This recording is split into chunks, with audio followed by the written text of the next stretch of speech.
and endless skies. Oh, I'm living that nomad life, city to city, feeling alive. From mountain tops to ocean drives, unchained I thrive, I thrive. All right. Well, thank you so much for joining us here on Nomads 50 Plus. My name is Chris Kalabukas, and it's my current mission to interview 1,000 digital nomads about how awesome their life is. And we've already talked, Linda. This is our second time that we've discussed all of this. And today we're talking about the power of connection, based on what we talked about prior. And why don't you give us a little bit about your background, and we'll jump right into it. Sure. Thanks, Chris. I'm really happy to be here today with you. So this is our second talk. I mean, we talk a lot, but this is our second interview talk. So that's kind of fun. And I think I was number 43 of your 1,000 nomads. So Yeah, 43 I or think so. 48, something like that. Yeah. Yeah. Anyway, I'm happy to be back. now. So I'm getting close to 100 now, so there's a so milestone. do you double count? Like, am I now? I could. I might. Yeah, you could. Why not? I mean, hey, different interview. I would. So, okay. So my name's Linda Jackson, and I write on Substack under the Shell Phone Chronicles handle. And I write about my life as a nomad, and I'm a digital nomad. I do work, I run a business, but I do it from an 80-foot sailing yacht that is currently, we're in the South Pacific. We're on the island of Viti Levu in Fiji, and we're getting ready to go on a next leg of our voyage in the next few weeks. We're going to be heading over to Vanuatu, which is another island nation. So A place we're on I've a big always wanted to adventure. visit. I Yeah, heard is it? Vanuatu is amazing. What made you interested in it? What is it about it that you think is Weirdly appealing? enough, it's when I was looking at domains, Uh-huh. and apparently I read somewhere that one of their main sources of income is domain sales, because I forget which Interesting. domain they have.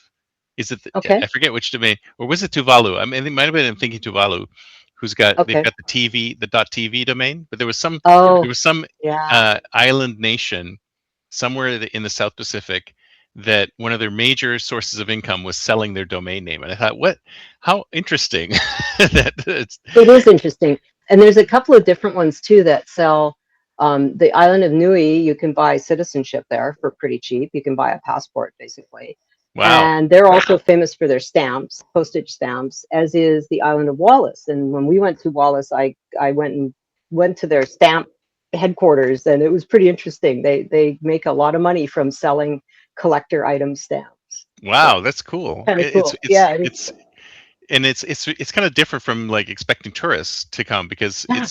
those places are kind of remote, right? So it's hard for Oh, tourists. they're very remote, very hard to get to. Really, you got to do a lot of planning to go there, and they don't receive many visitors. So it's kind of fun when they are very specialized like that. Hmm. Visitors are coming for a specific thing. Very But cool. anyway, yeah. So I'm happy to be here today, and I guess we're gonna talk about connections. One of my favorite topics. Let's jump in. So, Okay. like, what made you want to talk about this? Like, what was the Ah, impetus to well, get you? it's just become such a recurring theme for me right now. And it just keeps coming up almost every day. There's something that happens where I just think, wow, it is such a small world. And oh my God, we're so connected. And how is everybody connected like this? And what's going on here? And Mhm. so, for years, I've been, you know, kind of fascinated with this whole theme. And I've even at the holiday season, at the end of the year, I send out a holiday card to all of my contacts, and you'll be on my list now because we're friends. Oh, thank you. And I make a piece of artwork, and I write a poem, and I used to send hard copy prints of that, but now I just send them digitally. But the theme is always connection. So I'm on, Mm. it has been for the last 4 years anyway. So this year will be number 5 in my series of connection artwork. And, just so many things happen to me that are so bizarre in this connected world that we live in. And I just thought it would be fun to have a conversation about it with you today. And maybe, it's probably happening to you too, because I think it happens to everybody. Oh It's yeah. just one of those, yeah. Yeah. Well, And on Substack, we make a lot of connections, and some of them are super tight with things that you don't expect, right? Oh, and I find the connections that I make on Substack are way deeper than any of the connections elsewhere. It's kind of like it's one of those weird. There's something about Substack that just makes it different from every other social network that I've been on. I mean, even Facebook, which supposedly was the original one where, I mean, obviously we had MySpace before that, but who uses MySpace? Yeah, Facebook, I don't Facebook know. became like a huge deal, and everybody connected with everybody on Facebook. But I still feel that those connections are very superficial, right? Mm. Maybe there's a lot of numbers there, but there's not a lot of deep connections. I mean, maybe with a few of your close friends. I mean, that's basically what I use it for now is just Messenger with a few close friends. But outside of that, I don't feel like I'm making these deep connections on any other social network because I have a feeling that they just, in fact, they I think they promote the more superficiality as opposed to the depth, right? At least that's what How I'm feeling shocking. from wherever we are. Yeah, that doesn't surprise me. I've never been on Facebook. I've never had a Facebook account. Wow. Good for I'm you. pretty tech. Yeah, I know. I'm pretty tech savvy, and I've been in the tech business forever. But when Facebook first came out, I think it was 2008 or sometime around that time. I was working at a startup in San Francisco, and we had a product that was very much into the whole social connection. It was a failed venture, but Oh, what was our the whole name? I might deal was remember it. I might it was remember it. called Appear. No, we never even got Appear. really launched. Yeah, Appear, Appeer. And it was Oh, such a cool app. It was it if that we had been sounds a little successful, familiar. we probably would have made billions of dollars, because what you could do with Appear, it was before apps were a big deal. It was Hmm. pre-app store, right? So people weren't used to downloading something and having it resident on their phone or on their computer. And it was a really cool little window that you could literally drag and drop anything into: a song, a picture, a movie. You could text with it, and it would instantly share with whoever was running the app at the same time as you, that you could invite them to a session and you could share anything. It was What a so fantastic cool. idea. That's a Oh great my God. idea. It was so ahead of its time, and we just burned through all of our money, and we had a very unvisionary CTO who was also Oh the no. founder of the company, and he just drove us into the ground, and we all quit. So that was terrible. Oh, that's But terrible. anyway, yeah, I know. Wait a minute. But I want to know it's how I want to the know how that startup world. works. Is it would you be able to would you invite like a bunch of people to your appear Yeah, so you you would could have a group, or we could be one on one like this, but we both have a little shared window that would be on our phone or on our computer. And I'd say, "Hey, Chris, look at this picture," and I'd just drag a picture in, and you would see it. And then you'd say, nice. "Oh, look at this picture," or let's listen to this song, or watch this movie. It was just the most cool thing. But and again, That is very we failed. cool. We failed. We failed miserably. Anyway, See, having I think said that, some of the best on to a ideas brighter out there, note. some of the Yeah, best I know. ideas out I know. there, It was they just just they timing. just disappear. It's because Yeah. of bad So management or anyway, whatever. the reason I mention that is because Facebook was just starting up at that time too, and we suspected that Facebook would have been a good channel for us, Mm. obviously. But I started an account at that time. I went in and I started registering. I'm like, no, I don't like this. They're asking me too many questions that I don't want everybody to know. So I Mm. just never continued, and never did it. And so, I've been on LinkedIn forever. But I had an Instagram. I have an Instagram account that I just use for sharing crazy pictures, and I'm not even on that very much anymore. But Substack, when I joined Substack last summer, it was just as a writing platform. I wasn't expecting it to become anything else. It was just a creative outlet where I could write about our adventures and share some of the life that I'd never really shared publicly before, and just tell some funny stories and some cool things about what we're doing out here on the ocean. And then suddenly I started meeting people, and I'm like, Mm. wow, this is so cool. And I've met people like you, and I've met Aaron, and all of our nomad tribe that we've got going on. And it just seems to be such a different kind of thing. And I don't know, I didn't, I'm not a big social media person, but I know Facebook isn't like this, because I know enough about it to know what it is like. Yeah. And I think that this has really a unique kind of way to meet people and become. I feel like I've made friends here, which is Yeah. really really different, Yeah. and Yeah. fun.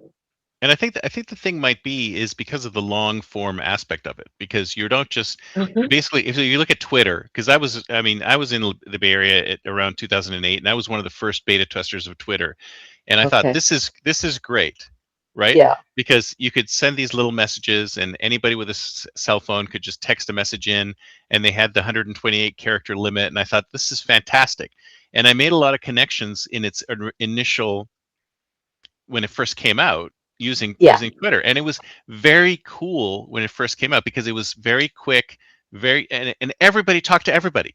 So everybody would DM everybody and everybody would tweet to everybody else and it was super hot and it became a massively huge thing, but everybody was able to talk to everybody else, right? There weren't any Yeah. barriers, there wasn't any censorship. There wasn't anything. Everybody was just able to talk, and it was freeing to do that. Hmm. And then what happened was that once it got to a certain size, the algorithm sort of dropped in and said, well, we can't show everybody's tweets to everybody else because there's just too much going on.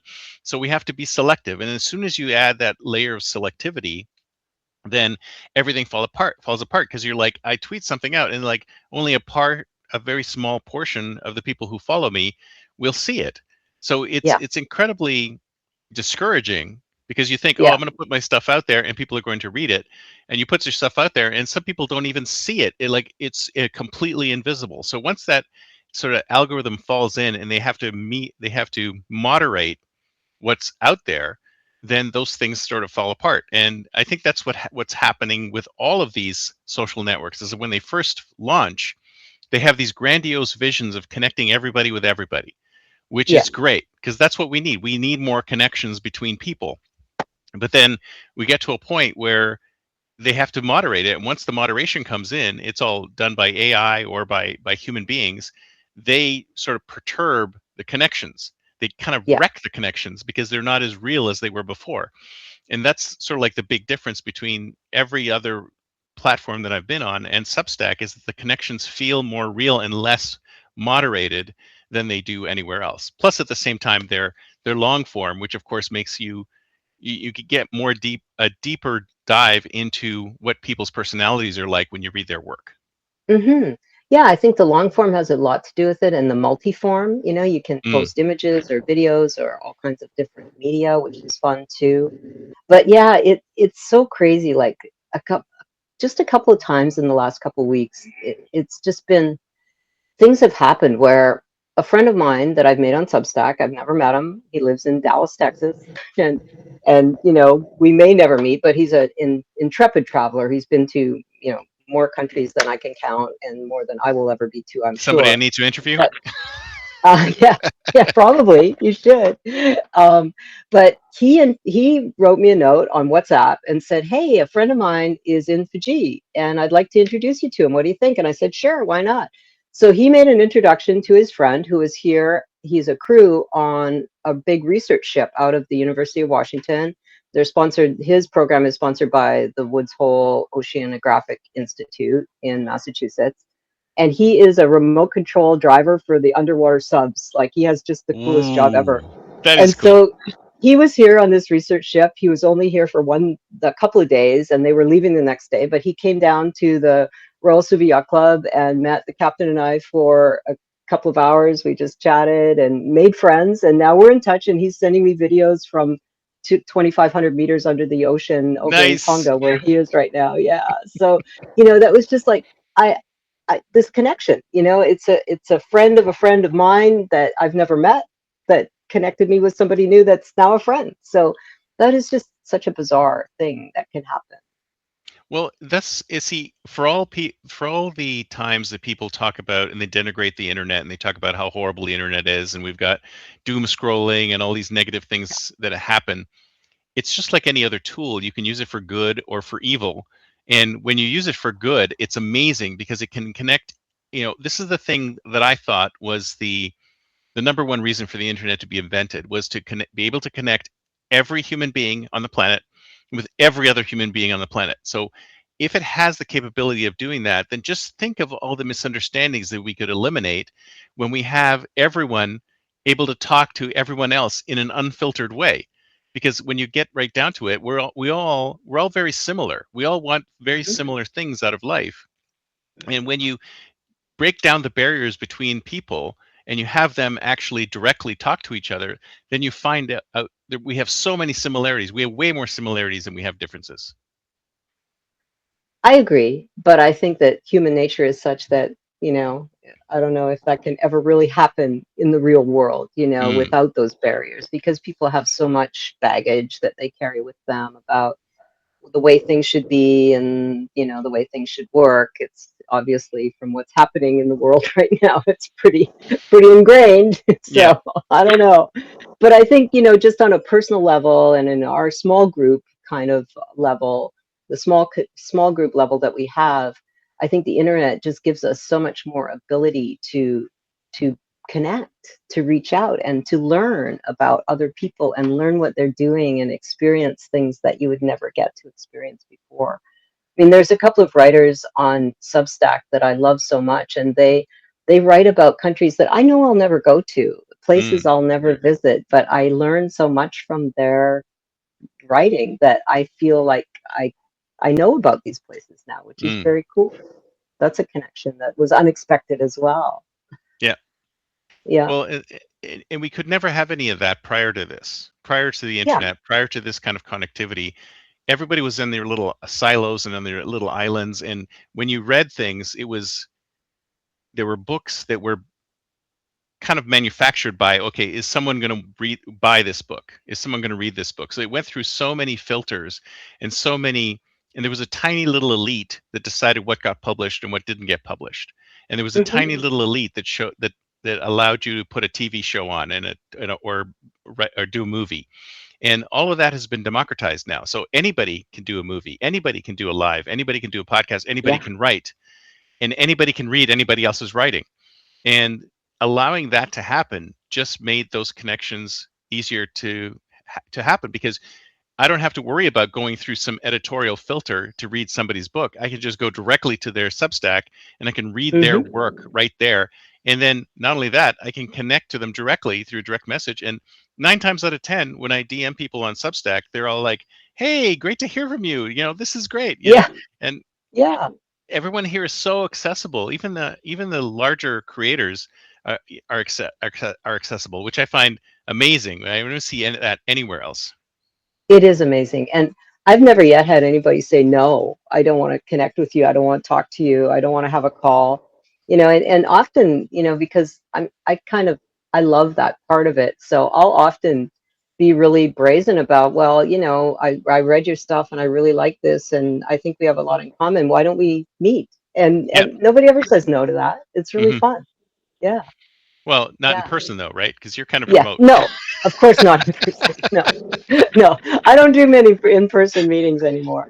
But, you know, one day I'll get back to the real world, I guess. I don't know when that'll Well, be, you are in but the real world. You're just in a well, I'm remote in the part real, of the real world.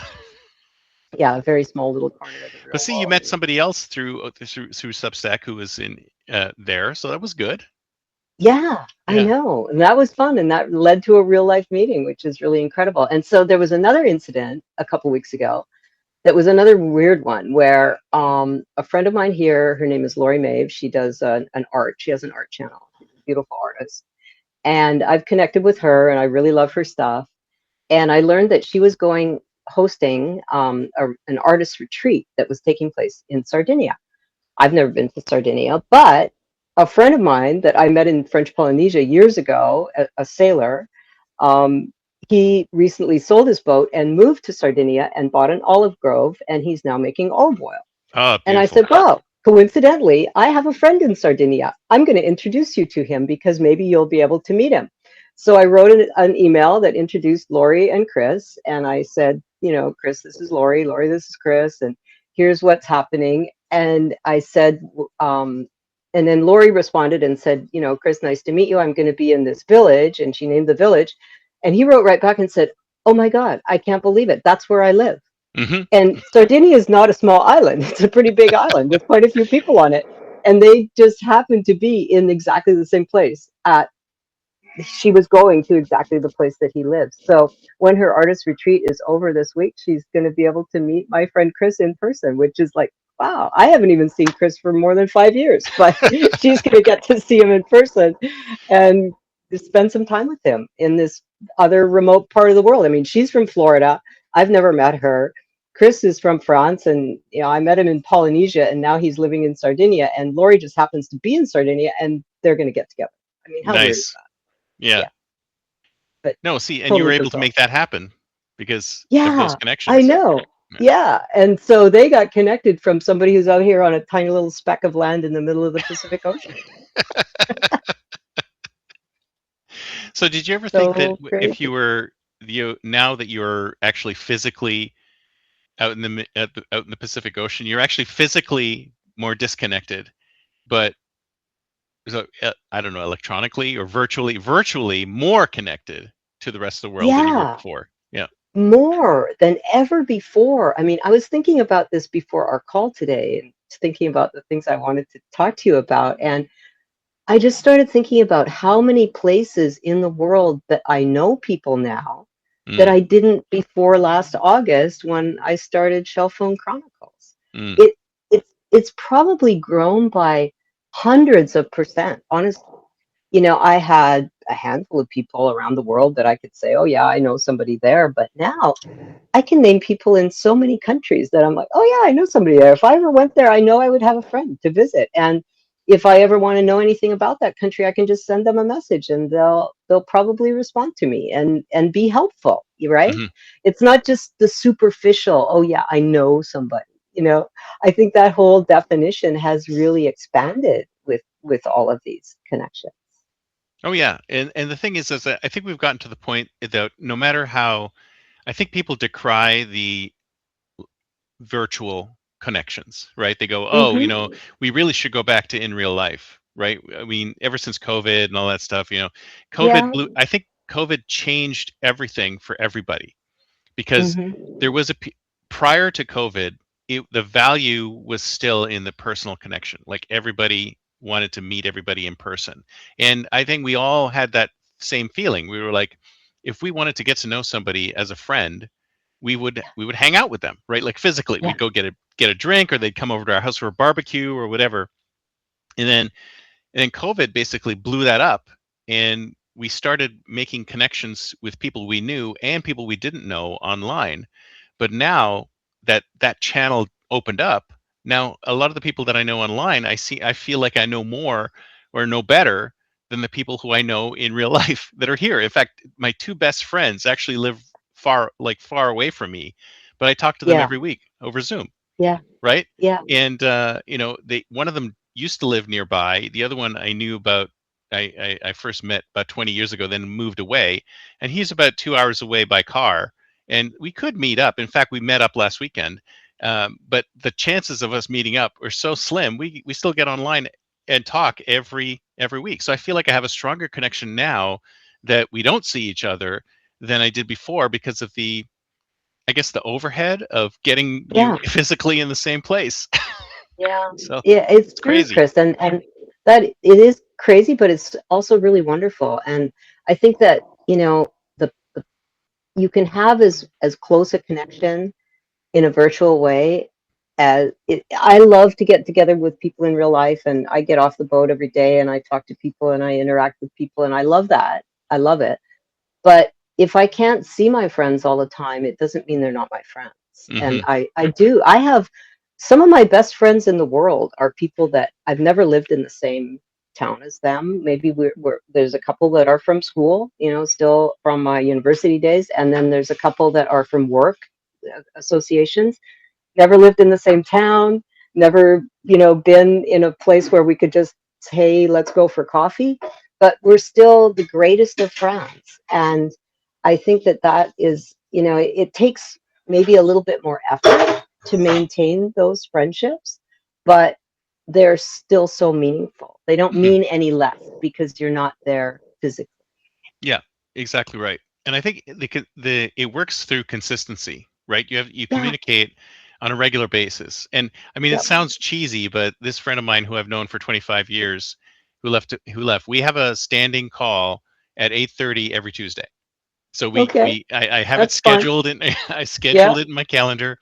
He's got it in his calendar. We meet up every week because sometimes, I got work or other things yeah, pop up, yeah, but it's a standing connection, a standing meeting. We're there. We get yep, online, and we talk, and we just talk about anything, right? Like whatever's yeah. happening How in our fun is lives, that? whatever's happening around us, and That's great. we reconnect. And I think having that, I think you have to have that intentional. And that's the other thing that's happened. It's like everything's become intentional now, as opposed to serendipitous. So you can't have the serendipitous connections where you can still bump into people, right, and talk to people in real life, but you can't. The serendipitous connections have sort of disappeared. So you have to Yeah, be intentional about I think continuing that connection. that's one of the things about this that kind of annoys me is that Mm. you can't just pick up the phone anymore and just call someone. No. You'll often get voicemail. You won't get an answer, Yeah. and you have to book time even with your friends, and Yes. that is a little bit that doesn't sit quite right with me somehow. But I still try sometimes. I'll just randomly pick up the phone and call just for fun, and Yeah. maybe I'll catch my brother, or maybe I'll catch my friend, whatever. Yeah. But lots of times I just have to leave a message and then say, okay, I'll call you at such and such a time. But you know, I still you do have to work at it, and I do work at it. You work at it, obviously. You keep those Oh, things for alive. those things, Yeah, yeah. yeah. Not, I mean, not everybody's like that, but I No. find that, so we've moved from a situation where we can have these synchronous communications every now and then, right? Like, Hmm. what was it like before? People would call out of the blue, Yeah, you'd pick up the phone and you'd talk to them. You would stop yeah, what you were doing, and what's yeah. happened now is that we all control our time more preciously, right? So when Hmm. somebody calls us out of the blue, we have to decide, do I really want to talk to this person right now, or do I want to finish what I'm working on, right? Or Yeah, if I'm in the middle of something. And if you're yeah. not in the middle of anything, if you're just sort of sitting there doing nothing, or you're watching TV, you can pause it and talk to them. But the Yeah, chances of that happening are much lower now, because I think people have more precise control of their time. They want to control their time more. And yeah, not picking up a call, it's not the it doesn't have the stigma that it had before. It's like if it's a really good friend of yeah. you calls, and it's like, True. I don't really want to call it, talk to him right now. Um, But you can let I it go to voicemail and not feel guilty. 9.9 times out of 10, I'll stop what I'm doing and pick up the Right. call because I Well, it think depends it's on who's really calling, special. right? It's fun when people call me. Yeah, I don't get many spam calls or anything like that. So when someone calls, it usually is somebody I want to Oh, actually well, I talk get a lot of spam calls, so it's like to. Yeah, immediate voicemail. yeah. And then my kids only text me, so if I'm going to hear from them, Okay, you're never it's gonna, only yeah, you're never gonna talk to them anyway. if they Yeah, actually call me, I'm like, oh my god, what happened? It's like, yeah, did you get in an accident? Is everything okay? yeah, Was there an earthquake? What happened? yeah, Like, I never yeah, hear yeah, from them over the phone. yeah. That's right. Yeah, I just noticed somebody in chat said you didn't know who was calling in the old days, and that's true too. You couldn't Exactly. screen your call, so you That's always right. had to pick up and see who it was. Yeah, Yeah, now you know exactly who's calling, and you're like, okay, I don't want to talk to them. yeah, yeah, exactly. That's kind of mean, though. Well, In a way. it is, and but the technology allows. See, it's funny you should mention that before, because one of my jobs when I worked at Yahoo, I was in the innovation group, and one of the things we were doing was coming up with new ideas, new products for the company. And one of the ideas was to try and replicate the "let me just walk up to your cube and start talking to you" idea. So you would it would be an app that's sitting on your desktop, and what would happen is that if I wanted to talk to you, I would just like tap your name, and it would automatically open up a connection with you. Like you wouldn't have to pick up. It would just be like Mm, be me, like walk up to Linda's cube and start talking. So I like click, okay. and then I'd start talking, and my voice Oh, would like start. wow. My face would pop up, and my voice would start coming out of this little panel, as if I walked up to you. And Yeah, we did a prototype of this thing, and we were testing it, and people, like, it was scared the crap out of people, because it's I like you're in the middle bet. of Yeah, working, I can and see then all of that a not sudden, being so fun. but that Yeah. happens in real life too, right? If you're in a cube, people would buy mirrors and put a mirror on their monitor, because if they saw somebody sneaking up behind them to want to talk to them. So they wouldn't get scared. Yeah. Yeah, exactly. Yeah. So Well, unfortunately, that didn't go too well.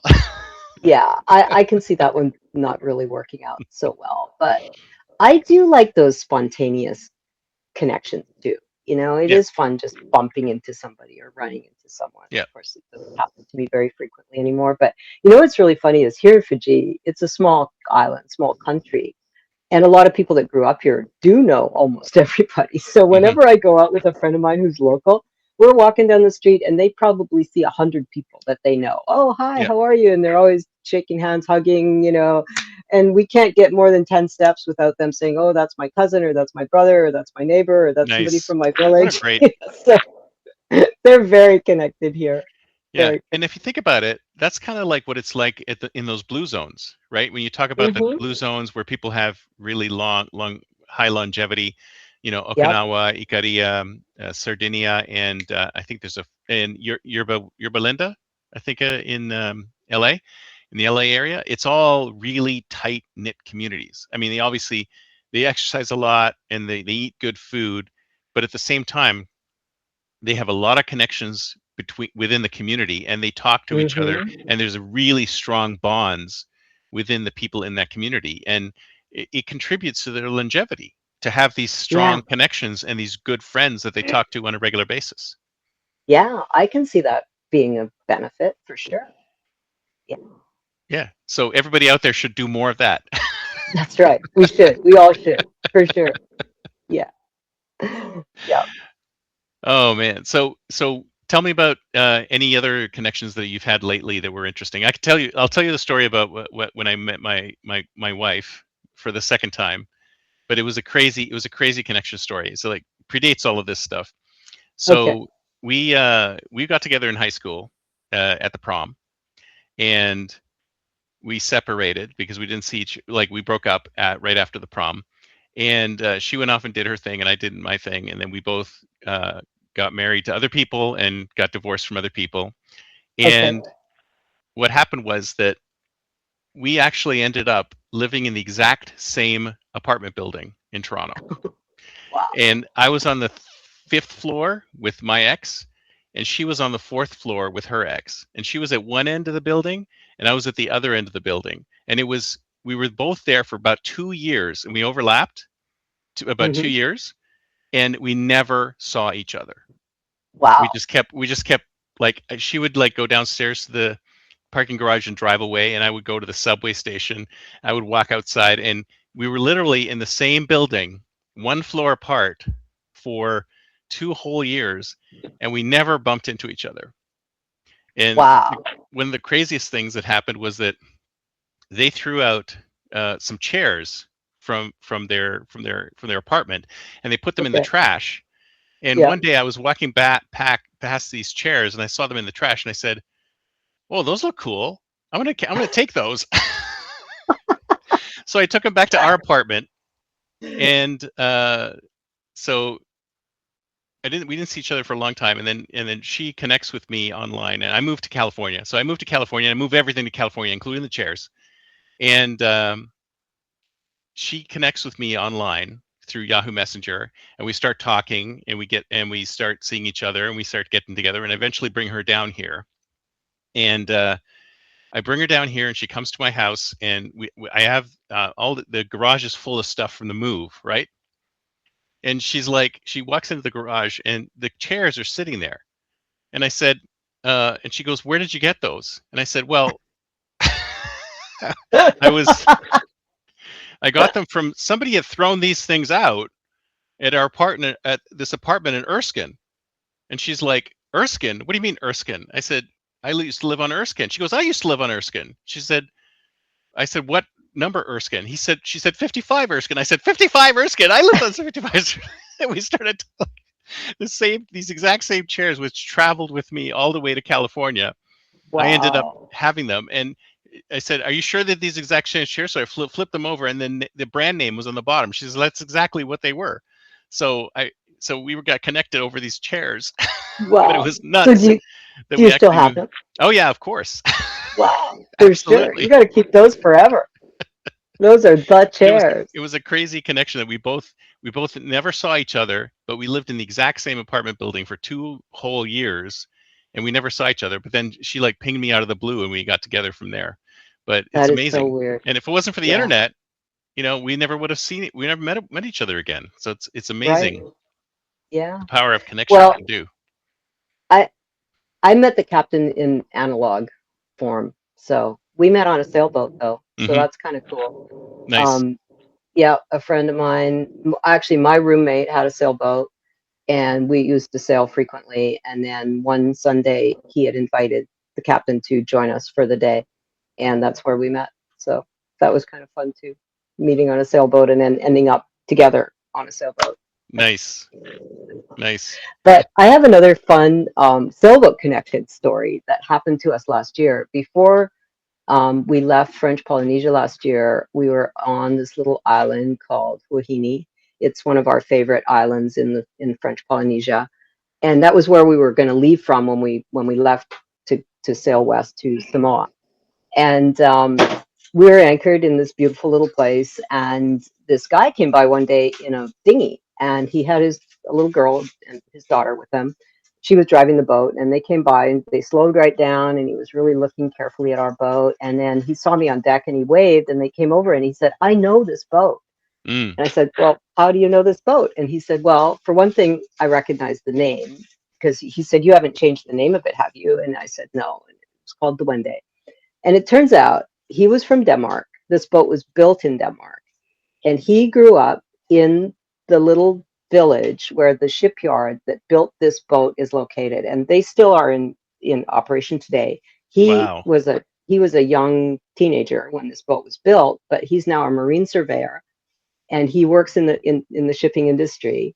But Wallstead's boatyard is still functional, and he knows all the people that work there, and he knew people that had worked on this boat. And when it was so cool, and he was so excited to see that this boat was still out there and sailing, and that people were looking after it and keeping it maintained, because it's 30 years old. Mm, And it was built really, really well to very high standards, but a lot of boats that are this old aren't out there anymore. right. And so when he got back to Denmark, he sent me pictures from the shipyard and pictures of some of the guys that had actually worked on this boat that were the aluminum welders. And he went into their office, and they have a half model, one of those things that you see in a yacht club where they put a half model of the hull. And that was in on the wall in the shipyard. He took a picture of it and sent it to me. So it was just such a weird connection, though, because here we are again on a tiny little speck of land in the middle of the ocean, and there's a guy from halfway around the world who's there on vacation and just happens to be driving by and saying, "Oh my God, I know that boat." It was, because it was a big deal when they built this ship in that boatyard, because it took 2 years and everybody in town knew about it and everybody saw it kind of in progress. So it was just so weird. Very So cool. very weird. That's Yeah. amazing. Yeah. Yeah, I mean those weird coincidences and serendipity just seem to happen, and you think, is this some kind of plan behind this? Like you wonder what occurs, because that always seemed to Hmm. happen. Like whenever I got the next job, would always be led from the one I had before. Like some connection in the previous work would help me get the next job, and then the next job, and the next job. And if I hadn't gotten that in between, then I wouldn't have got the next one. And if I hadn't gotten Yep. that one, I wouldn't get. It's like literally one thing leads to another.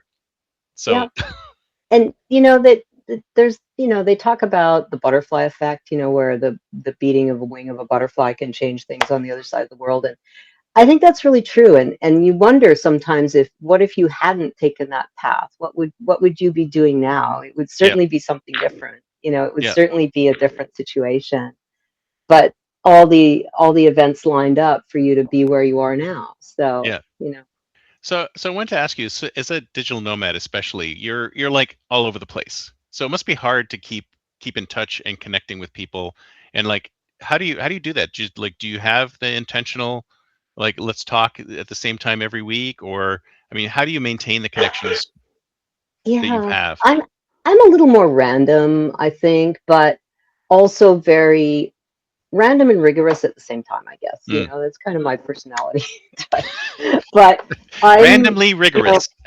randomly rigorous. But I don't have scheduled calls with many people outside my client, of my Mm, client base. Obviously, I have weekly calls with clients, sure. but and then that means that, my business partner, who's also one of my best friends, we connect, around those calls every week as well. But I have another friend that every day we trade Wordle results on WhatsApp. I mean, it's not really a message, but at least we know each other are out there and we're thinking about each other, Yeah. every day. And now that I'm across the date line, I actually am a day ahead. So I'm doing tomorrow's Wordle Ooh. today. So I never tell her the answer. I just send her my result without the word. Right. But I have to save it now in a screenshot every day so that I can send it the next day for the so that we have the same day, right? But there's that. But no, I'm more spontaneous with, I'll message people and just, if I want to talk to somebody, I'll say, hey, how about a call tomorrow or something like that. But I have perfect communication capability now with Starlink. There's never any restrictions on when I can and can't get in touch. So Hmm. it's pretty open. But I'm not as planned. Like I don't have a standing call with any of my friends or anything like that. But I think about people all the time. And if there's somebody that I haven't heard from for a while, like just yesterday, I thought about this one friend who lives in Denver and I haven't heard from her for a long time. So I sent her a message, just make sure everything's okay and what are we doing and let's talk soon. And we will. So, Hmm. I'm more of a kind of in the moment, I guess, So you kind don't of have anything connector. that, like, you don't have one of those like keep in touch organizers where which you have all the names in it, and they're like, oh, this is the last time I talked to this person was then, and then No, you're not that kind of super not organized. not really that super organized when it comes to that. But you know, I I just I guess that kind of thing is usually top of mind for me, so I do think about it a lot. So my Right. brain kind of keeps helps me keep track. Very Yeah, cool. yeah, So that's how you maintain the connections. What about new ones? yeah. New ones, we're always adding, right? And I do a lot of chat stuff with new people. My WhatsApp is pretty active, and Hmm. So that's your the chat. messenger of choice. Yeah, Yeah. yeah, that's my messenger of choice because I'm also Android, so I don't use the iPhone messaging. So, there's some people that I do the phone message with only because they don't use WhatsApp, but most Mm. people use WhatsApp now, and so that's kind of my preferred channel, I guess. And um, yeah, it's just how do I keep track of people? I don't know. I guess if somebody sticks in my mind, then they're there and I get in touch when I feel like it. But I'm pretty good at this stuff. I do keep in. The people always say you're so good at keeping in touch, and I don't know how I do it, Chris. I just do it. Yeah, you are really good at keeping in touch because I'm like, I like, how do I do this? Oh, like, oh yeah, okay, I better write it down, otherwise I'm gonna forget. Because if I don't write it Yeah. down, it doesn't happen on a regular basis. I'm gonna forget it. And I find that Yeah. you need to have multiple touch points with people so you can actually really get to know them. Because I remember Hmm. going to meetups where you would go to a meetup and you'd go once and you go, okay, Yeah. well, I didn't meet anybody I liked there, so that was it. And I'm like, you can't Yeah. just do that. You can't just go once. You can't build connections with people if you just meet them one time. You have to meet them Right. more than once, right? Yeah. And if you just keep going to the same thing over and over again, and you see the same people over and over again, it takes like two, three, four, five, whatever touch points with these people so you can actually really start to get to know them and understand what they're like, then you Hmm. can get to the point where you can joke around with them and Yeah. sarcasm and stuff like that, which is what I do because I'm Canadian, so Yeah. we're sarcastic a lot of the time. So Yeah. Same.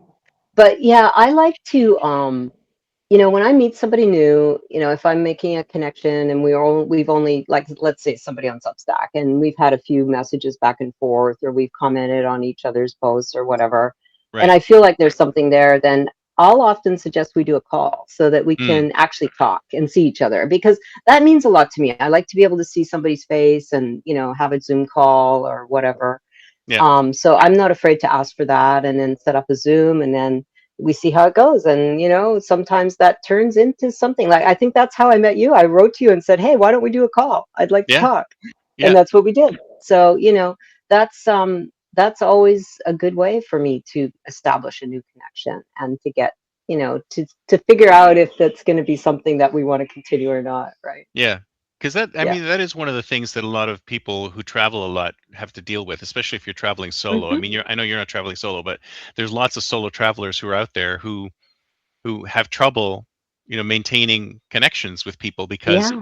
they're all over the place. Where am I? I'm in Mongolia, or I'm Yeah. here. Like, in that, like, time zones, the least of it, right? It's like how it's Hmm. just difficult to keep connecting with people, keep those connections going when you're far. And then, Yep. how do you build new connections if you're going to be Yeah. here, a few months, a few days to a few months? It's Yep. difficult. So, It is difficult. But it's funny, I leave this trail behind me of people because, like, it's not like that that sounds didn't really quite come out awful. right. I leave I a know trail it of does. people behind me. Dead people, dead. They're all dead. No, like I make friends in places and then I keep the connection going. So those friends are still there. I'm gone, but we're still friends. So, I Hmm. have a couple of people, like, for instance, we spent on our previous boat before we got Duende, we had spent 3 years in French Polynesia. So, I have friends there that are still friends that I'm Hmm. still in touch with. And when we went back there this year, it was fun to reconnect with them after a period of years and coming back on a new boat. And they will never not be my friends. Mm, And so, the countries that we go to that we spend a lot of time in, I make friends or we make friends, and they're still our friends. So, mm, we just continue to grow our portfolio of friends around the world with new countries and new people and new places. So, you know, I, I do, I know for a fact that there are some people that we meet that I will never see again. mm. You just kind of know that. And a lot of those are other people on sailboats where they're on a totally different track, and Oh yeah. they're on a circumnavigation, and it's, we're going to do this in 2 years, and then that's checked off our bucket list, and that we're going back to our farm and wherever, but those are the kind of people that I know I'll probably never see again. And we joke about it sometimes, somebody will sail away and we'll go, okay, bye, never see you again. you know? But not in a mean way. It's just like we know for a fact Oh that we'll yeah, of probably never course. see It's them just again. it's Yeah, just it's just yeah, real. It's real. yeah. That's the way it is. It's like, But you don't have then, to say see you, like, see you again, yeah, see you or like, we'll never. do we'll Yeah, do this again. It's like, no, we won't. We probably will never do it yeah, again. But wouldn't it be probably funny won't. if you bumped into somebody who were like, I know. I know. And that can happen, it, mm, it absolutely can happen. And I'll give you an instance of it. It was with our last boat, so it was quite a few years ago. But we were in Polynesia, French Polynesia, and we'd been there for about a year. And we had met these people on the Mexican coast on a boat and, sailed away from that anchorage and thought, okay, we'll never see you again. And right? then what do you know? We were in a marina in Papeete on the island of Tahiti, and they come sailing in. It's like, wow, look at you, you're here. They're We didn't following know they you. were coming. We didn't know they were coming. We didn't know anything. And it's like, holy man, seeing you again. So it can happen. It can Yeah. happen. So this is an Yeah. interesting question. I'm not sure. I think that if we go by, I think what it's reading is that, do you put more of the effort into keeping connections alive than your husband? But it's like, Oh, eh, absolutely. eh, you could read that completely wrong, but I think I'm reading it right. 100%. But no, if it was up to the captain, yeah, we'd never talk to anybody. No, I'm kidding. But no, he's not as active in that way as I am. I mean, he has his own set of friends and people that he keeps in touch with, but most of our friends are mutual, and I'm kind of the connector. Yeah. And Yeah, it's like that with my wife too. It's like I have a bunch yeah. of friends that I talk to, but she's definitely way more, which is funny because we did our Myers-Briggs thing, and Oh yeah. it's like I'm like 49% extrovert, 51%, sorry, yeah, 51% introvert, 49% extrovert, and she's 51% extrovert, 49% introvert. So we're like Wow. right in the Yeah, you're middle, like very close. Yeah. really close, but like on opposite sides of the divide. So Yeah. it's, but if you think about it, I mean, if we're that close to the middle, you stray Hmm. into other territory all the time. So there's times when I'm more Yeah. of an extroverted, and there's times when I'm more introverted, and vice versa. So I Yep. think one of the things about that whole test is that it really depends on, the way you're feeling the day you take it, right? It really does. Yeah. Yeah, yeah. I forget what my results on that were. It was a long time ago that I did it, but yeah, I am. I'm kind of the same, Chris. I'm not always extroverted. I don't always feel like, making friend, like being social or talking to people. I like my alone time too. I like to Yeah. have time to myself. And I think that's why this lifestyle really suits me because we are, even though we're close to a city right now, we're on a boat where there's, I look out my salon windows and I don't see anybody else. I don't see other Hmm. people, right? So I kind of like that. Yeah. I could be a hermit, I think, and be pretty happy as long as I still had Starlink. Well, I think that's the thing. It's one of the things that I talk about with a lot of other digital nomads. It's kind of like you have to be okay with being alone, and you have to be Hmm. okay with being around people. So you have to Yeah. be okay with both, because there's going to be times. Because the question came up, it's like, do you need to be an extrovert to be a digital nomad? And I think the That's a answer good is question. not necessarily, because Hmm. your time, you spend a lot of time, especially if you're a solo traveler, you spend a lot of time alone, Yeah.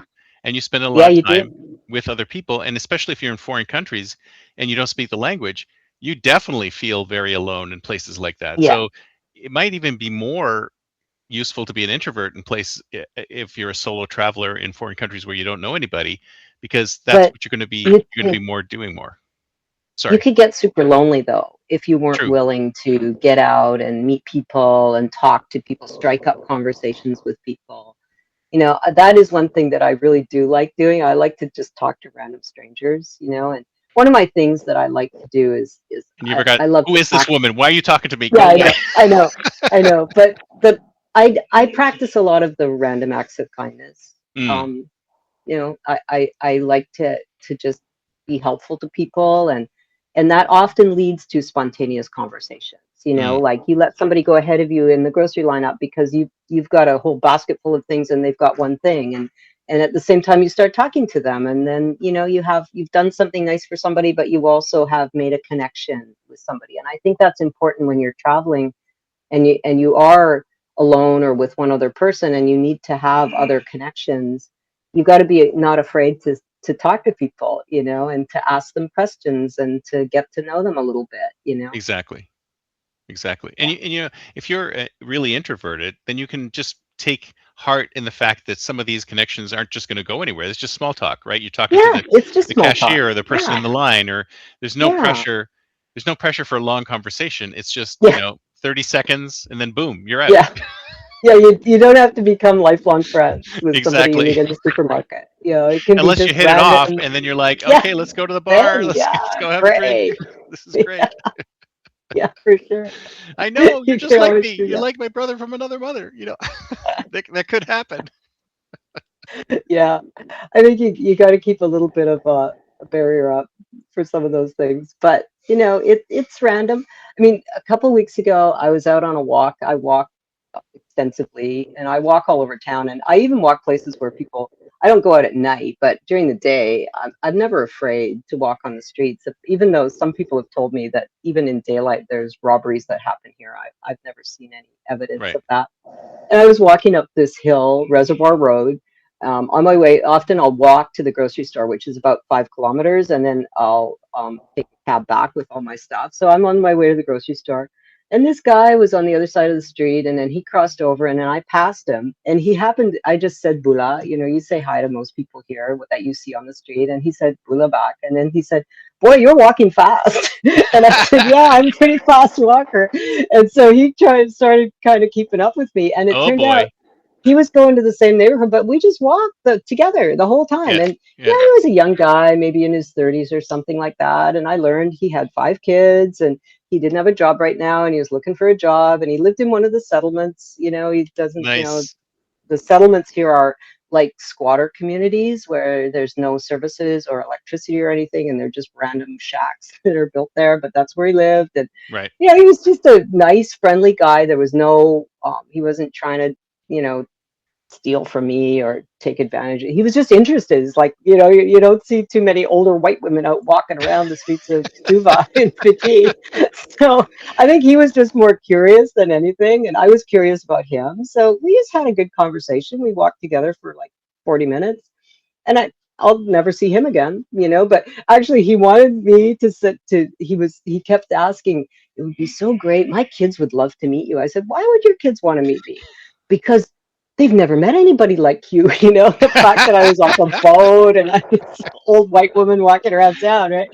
And so he was That's like, it right. would You're be great if you you're could come to unique. our house. Yeah, he said, if you could come to our house. I'm like, well, I don't think that's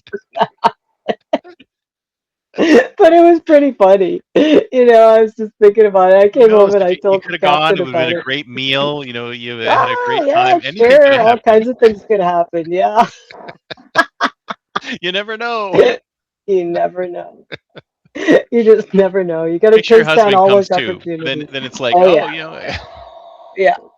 Yeah, for sure. But yeah, we're unique in that, we're here on a yacht. Most people that come here as visitors, they come on an airplane or a cruise ship, and they're only here for a matter of days usually. And very few people come to this town, to the mm, city of Suva, because it's kind of industrial. It's the port city, it's not really right. the place where all the beautiful beaches are. So most visitors to Fiji never see this town at all. So we are pretty unique here. Fantastic.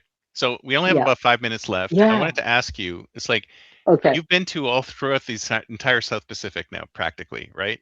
Almost. Yeah. Yeah. Is there one like favorite island you'd want to start with? Like if you wanted to start your journey around the islands, like which island would you start with? Like I'm giving advice to other people or Yeah, for me to yeah. go back. Yeah. Advice to other people. Okay. Um, well, French Polynesia is a very, very special place. Mm, That is a great place to go because it has such a unique there's five different archipelagos there, but the three main ones are the Marquesas, the Tuamotus, and the Society Islands. And the Marquesas are the wild, you know, primitive rocky shores, huge volcanic peaks with, the pounding surf.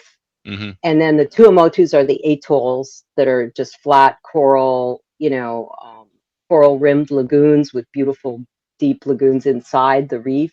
Hmm. And then the societies are the combination of the volcanic peaks with the surrounding lagoon Ooh, that reef sounds that fantastic. creates a lagoon. So that's like the best of both worlds. And if you were only going to be able to go one place in the South Pacific, I would say go to Tahiti and then venture out to a couple of the other smaller islands in the Society Islands, like either Moorea or Raiatea Taha or Wahine. I would give Bora Bora a big miss because it's really overrated, but it's beautiful geographically, but it's been really overdeveloped for the tourist industry. There's many more places that are much better to go to have a great experience, and I'd be happy to let anybody share my experience with anybody Because who's everybody interested. can go to your Substack, Shellphone Yeah, Chronicles, which is a great name. I love that name. thank you. How did Yeah, you my come up with origin that? story. Oh, How'd you there's come up an with that? origin story post. You got to read it. It's fun. Because it came about by we were on a charter like years and years and years ago. We used to go chartering in the Caribbean frequently before we owned a boat, and we were down in the Virgin Islands, and we were on Virgin Gorda, and we sailed around to the backside of Virgin Gorda where you weren't supposed to go, and we went into this break in the reef that took us into this bay where the beach was literally paved with conch shells. And it Wow. was where all the conch fishermen went to clean their catch, and they Oh just my tossed the gosh. shells on the beach. So they were piled literally, 2 feet deep all Holy across this cow. beach. So we all took home some conch shells, and then just about the week after we got back, the tech company that I worked for, we were a vendor to a very large print manufacturer, and they were having their annual conference where we got to come in and train all their salespeople on our new products. And our theme for that year was the beach, and we had printed all of these big beach posters, and we were all wearing beach clothes. And I brought the conch shell, Hmm. just as a prop. And then we had this great idea to, we had to do a little, presentation on our product. So I was on stage, and one of my colleagues called me from off stage, and I answered on my shell phone, right? So we put a big antenna on top of this conch shell, and we made it into a prop. And then when we Love it. started sailing, I started calling my diary that I keep, my little journal that I keep in hard copy. I started calling that the Shell Phone Chronicle. Oh, And fantastic. then, so that was, like 20 years ago. And now we're out here, when I started, and I've always called my Instagram channel as the Shell Phone Chronicles. And then when I started Substack, it was a natural. I So love it. That's a great. yeah. That's Yeah. fantastic. I love it. Yeah, and think of it. This was before digital, when we could just go to an app and download a ringtone. We had to figure out how to record a ringtone on a phone and play it over the sound Oh, I system. remember And those days. oh yeah, it was crazy, but we did it. It was fun. Oh man, so this has been great. Thank you so much. I Yeah, love it's been every good minute fun, of it. Is Chris. fantastic. So Yeah, everybody's out there who don't forget to subscribe to the Shell Phone Chronicles. Great name, great blog, or great Substack, and yeah, we'll definitely talk again soon. yeah. And it's fun seeing all of these names here that I'm familiar with. Hi, Janine. It's nice to see you, even though we've never met. Another friend I've met on Substack is listening to us, so that's kind of fun. Yeah. Fantastic. I love it. Thanks for having me, All right. Chris. Thank you so All much. right. See you soon. Okay. Bye bye. Yeah, you too. Bye. Oh, I'm living that nomad life, city to city, feeling alive. From mountain tops to ocean drives, unchained I thrive, I thrive. Oh,